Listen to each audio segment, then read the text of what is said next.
GS news Bharat, Udaipur, Rajasthan. Video को share करें, channel को सब्सक्राइब करें। GS news Bharat, Udaipur.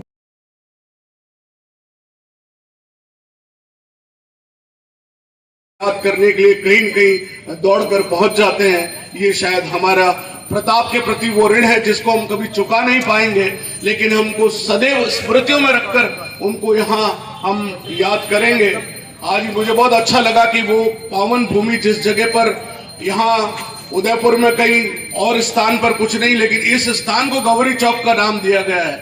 और महाराणा प्रताप का अगर कोई नाम जिन्होंने भीलों ने अगर दिया था तो वो प्रारंभ में हम सब जानते कि हमारे मेवाड़ में जो प्यारा छोटा बेटा होता है, उसको बच्चा होता है, उसको कूका बोलते हैं। तो उसी कूका से राणा कीका बने और अकबर भी इनको राणा कीका के नाम से जानता था। यहाँ आदरणीय ताराचंद जी बैठे हैं।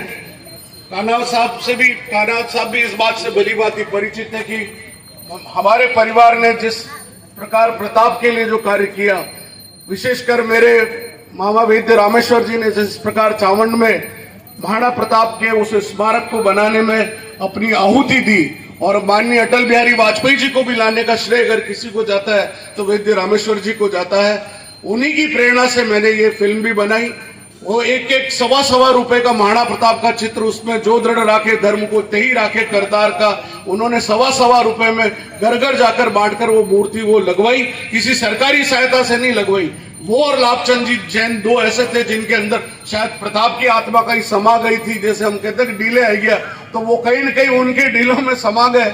और ये भी मैं आपको बताऊं कि ये जो आज प्रताप गौरव केंद्र बना, उसमें भी माननीय सोहन सिंह जी को यदि कोई प्रथम प्रस्ताव देने वाले व्यक्ति थे तो वैद्य रामेश्वर जी थे। मैं जब पहली बार प्रताप की फिल्म बनाने के लिए जब सोचा तो उन्होंने कहा कि बनाओ, जैसे भी बनेगी, लेकिन कहानी तो बच्चों तक पहुंचेगी। लेकिन बनते बनते वो बॉलीवुड की फिल्म बन गई।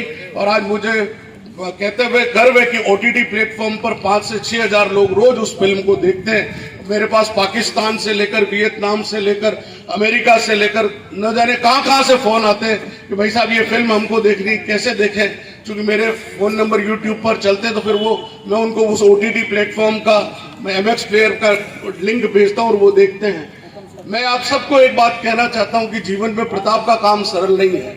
मैंने इस पर एक पूरी फिल्म के ऊपर एक किताब लिखी है कि सपने और प्रबंधन। महाराणा प्रताप का काम करते हुए जीवन में जिन चुनौतियों का सामना करना पड़ता है, प्रताप का काम करते हुए प्रताप ने कितनी संघर्ष किया वो हमको पता है। लेकिन प्रताप का अगर काम करने भी जाओगे तो आपको संघर्ष का सामना करना पड़ेगा। हमारे इस फिल्म के बनाते हुए 56 एक्सीडेंट हुए। हमारे जो नारायण सिंह जी जो प्रताप का रोल कर रहे थे, घोड़े से वो चेतक घोड़े का दृश्य फिल्म बना था कि वो कूदेगा और वहां पर जाएंगे। हमने कहा हम इसको ग्राफिक पे लेंगे, लेकिन पता नहीं वो नाला ऐसा था कि वो घोड़ा तेजी से कूदा और नारायण सिंह जी उस घोड़े से गिर भी गए।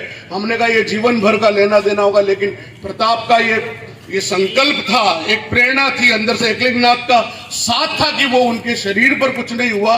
और वो दृश्य यूं का यूं फिल्म में हमने रखा। अगर आपको मौका मिले तो उस चीज को जरूर देखिएगा।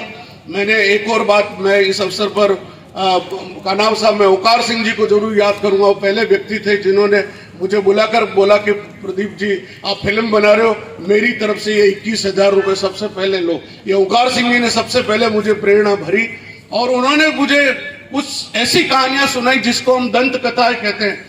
तो मुझे कभी कभी वो लगता था ये लाफ्टर है, ये मजाक है। ऐसी कहानियां वंडी अकबर री मूछा काटे मैंने वटी भेज दी तो वो बच्चा वटू भाग पड़ियो, और ऐसी कहानियां ओकार सिंह जी सुनाते थे। तो मैंने ये कोशिश करी कि दंत कथाएं भी लोक कथाओं का हिस्सा है और लोक कथाओं को के लिए ऑथेंटिक इतिहास की कोई आवश्यकता नहीं होती। तो मैंने ये प्रयास किया है कि उन दंत कथाओं को लेकर एक महाराणा प्रताप की जो दंत कथाएं हैं, करीब 35 दंत कथाएं हैं जो मैंने प्रताप की इकट्ठी की है और उसको किताब के रूप में मैंने तैयार किया है। हो सकता है अगली प्रताप जयंती तक वो छपकर भी तैयार हो जाए। बहुत ज्यादा समय लेने की आवश्यकता नहीं है। हम ताराचंद जी को सुनेंगे। प्रताप हम सब के रग रग में है, मेवाड़ के कण कण में है, हिंदुस्तान के कण कण में है। और मैंने एक मांग जो रखी कि 9 मई को भी प्रताप की तारीख है, तो उसको मैं ताराचंद जी से भी कह रहा हूं। मैं माननीय प्रधानमंत्री को भी लेटर लिख चुका हूं कि 9 मई को भी प्रताप जयंती चूंकि देश और विदेश में आपके अंदर महसूस करते हैं कि आप स्वयं प्रताप के रूप में उनके बीच उपस्थित हैं। एक बार जोरदार तालियां इस धरा पर जन्म लेने के लिए आप सभी के लिए। पत्थर पत्थर जागा था, पत्थर पत्थर जागा था, विक्रमी तेज बलिदानी था, जय एक लिंग का द्वार जागा, जागा खड़क भवानी का। माँ भवानी के आशीर्वाद से वह युद्ध, हल्दी घाटी का युद्ध कोई अंतिम युद्ध नहीं था। उस युद्ध के बाद में जिस तरह से मुगल सेना पीछे हुई और उसके बाद में उन्हें गोगुंडा में ठहराव करना पड़ा और आम और अपने जो घोड़े थे उनको काट कर वो मुगल सेना अपना बचाव करती रही। और जब वो यहाँ से वापस दिल्ली की ओर कूच करती है तो रास्ते में महाराणा प्रताप की वो सेना, भील सेना ने उन्हें कई बार लूटा और उन्होंने जाकर अकबर को कहा कि हमें कई बार लूटा गया। और जो हमारे मान सिंह जी जो कि उस सेना के सेनापति थे, जब वो गए तो उनकी डोरी माफ कर दी। डोरी माफ का मतलब होता है कि उन्होंने वहां पर उनको आना मना कर दिया, महाराणा प्रताप की वहां पर एंट्री बंद कर दी और उनसे जो कुछ क्षेत्र दिए गए थे वो क्षेत्र ले लिए गए। तो हल्दी घाटी का कोई अंतिम युद्ध नहीं था।